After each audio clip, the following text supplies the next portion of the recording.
시청자 여러분 반갑습니다. 1월 9일 손상TV의 실어선 손상대 옥중일기 그 두 번째 방송을 시작하겠습니다. 자, 첫 번째 방송 나가고 한 6천여 명이 시청을 하셨는데 뭐 시를 잘 쓰고 안 쓰고 못 쓰고 이거보다는 그 시 내용 중에 녹아있는 그 감옥 안의 풍경이 어떻게 펼쳐지는지 이걸 한번 잘 염두에 보시면 과연 그 감옥 안이 살만한 곳인지 아닌지 아마 판단이 서지 않겠나 싶습니다.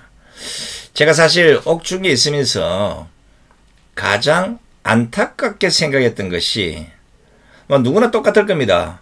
감옥이 두렵다고 생각한 나머지 극단적 선택을 하는 사람들이었습니다.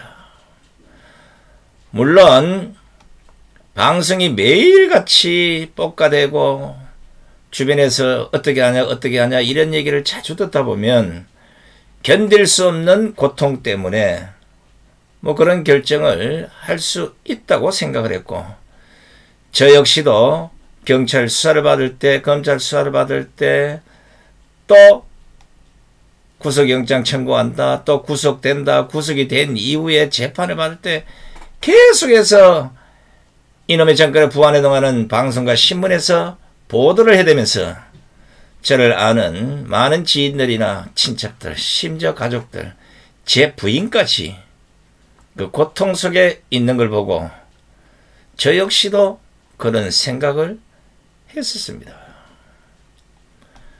그러나 직접 감옥에 가서 그 체험을 해보니까 지금도 그것은 그래도 살만한 게 아닌가. 영화나 TV에서 또 실제 감옥을 갔다 온 경험자들의 허풍 때문에 교도소나 구치소, 이 왜곡된 정보가 많았다는 것입니다. 뭐 정확히 얘기하면 다 헛소리들입니다. 옛날 소리예요. 교도소나 구치소도 많이 변했습니다. 우리가 들었던 그런 잘못된 허풍 정보들은 다 옛날 이야기란 겁니다. 아마 제가 계속해서 들려드리는 이 시로서는 옥중일기를 듣다 보면 아, 거기에도 그런 것이 있습니까? 하는 생각이 들 것입니다. 밖에 있는 것들이 그 안에도 있다는 거, 이런 얘기들을 그 시 한 단어에서 그걸 느끼게 될 것입니다. 앞으로 우리 국민들 아무리 억울하더라도 우리처럼 문재인 정권의 잘못 보여서 억울하게 감옥을 가는 한이 있더라도 하나뿐인 생명 절대 감옥 때문에 극단적 선택은 하지 마시기 바랍니다. 제가 그래서 일기 하나하나를 들려드리고 끝나면 아마 궁금해하시는 그런 사항에 대해서는 설명도 제가 좀 해드리겠습니다. 사실 감옥 안의 생활 생생하게 써둔 것이 있기는 있는데 이거는 문재인 정권 교체 후에 책으로 발간할까 하는 생각을 갖고 있습니다. 자, 오늘 두 번째 방송 그 첫 번째 일기는 2017년 6월 1일 옥중일기입니다. 제목은 창문 너머라고 붙였습니다. 너댓그럼 저쪽 담벼락 위에 쬐끔 보이는 하늘 도화지에 하얀 구름 몇 조각 말없이 지나간다. 뒤따라온 시원한 바람 한 줄기가 싱겁게 쑥 자라버린 꺽다리 풀을 보고는 볼을 살짝 꼬집고 아무런 허락 없이 내 작은 방 철장 사이를 삐집고 들어온다. 이게 창문과 창살 밖으로 보이는 내가 살고 있는 나라의 풍경이다. 자, 이게 뭐냐 이러면 그 안에는 이제 제수들이 쭉 수용되어 있는 이 사동이라고 있습니다. 쉽게 얘기하면 아파트 1동, 2동, 3동, 4동 이래 돼 있어요. 근데 이제 그 중간중간이 보통 이제 우리 서울구치 같은 경우는 3층이에요. 근데 1층에 이제 처음에 배당을 받아서 1층에서 이제 누워 자고 일어나면 반대편 이 건물 때문에 하늘이 한 창밖으로 한 30cm 밖에는 안 보입니다.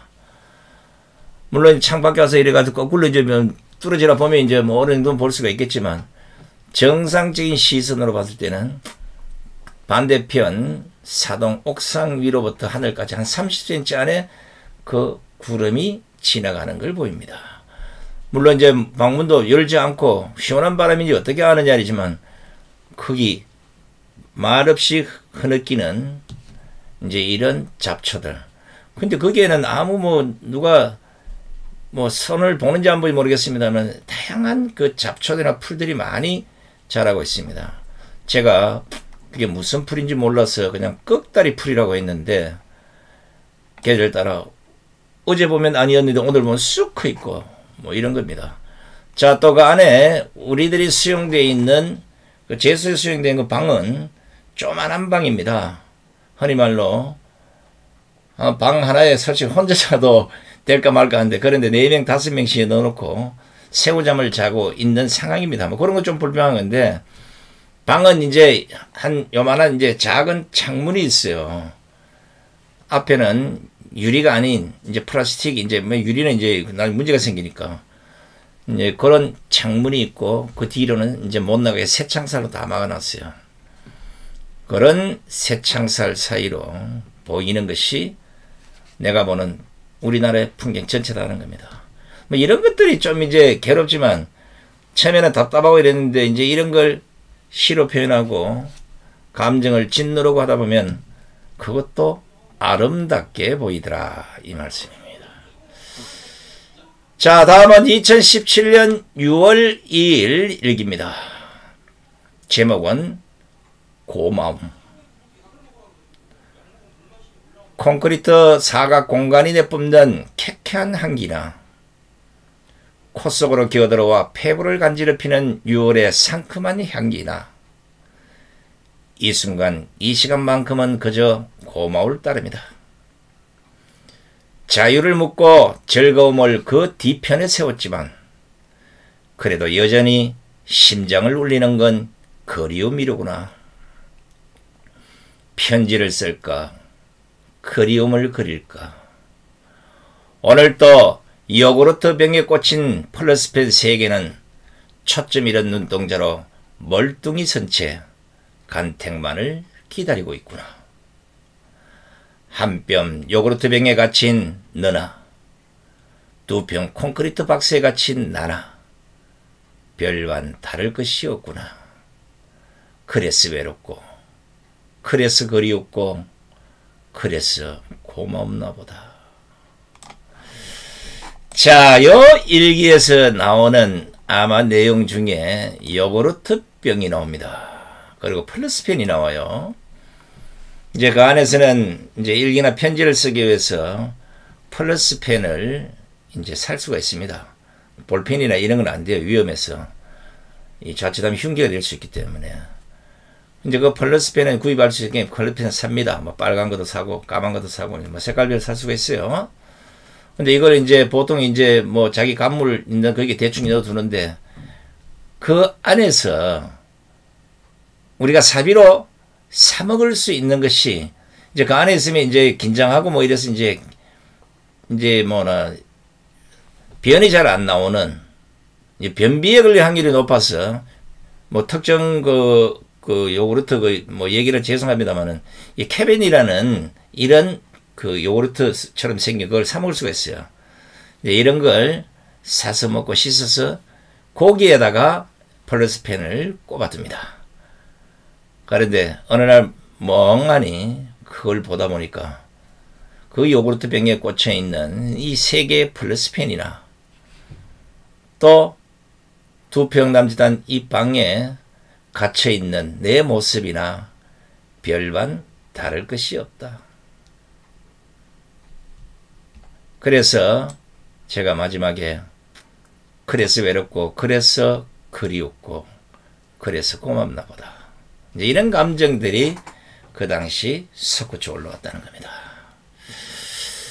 자, 오늘 2번째 방송 여기서 모두 마치고요. 내일은 또 3번째 방송을 통해서 6월 3일에는 손상된 감정이 어땠는지 여러분들에게 또 진솔한 내용을 담아서 보내드리겠습니다.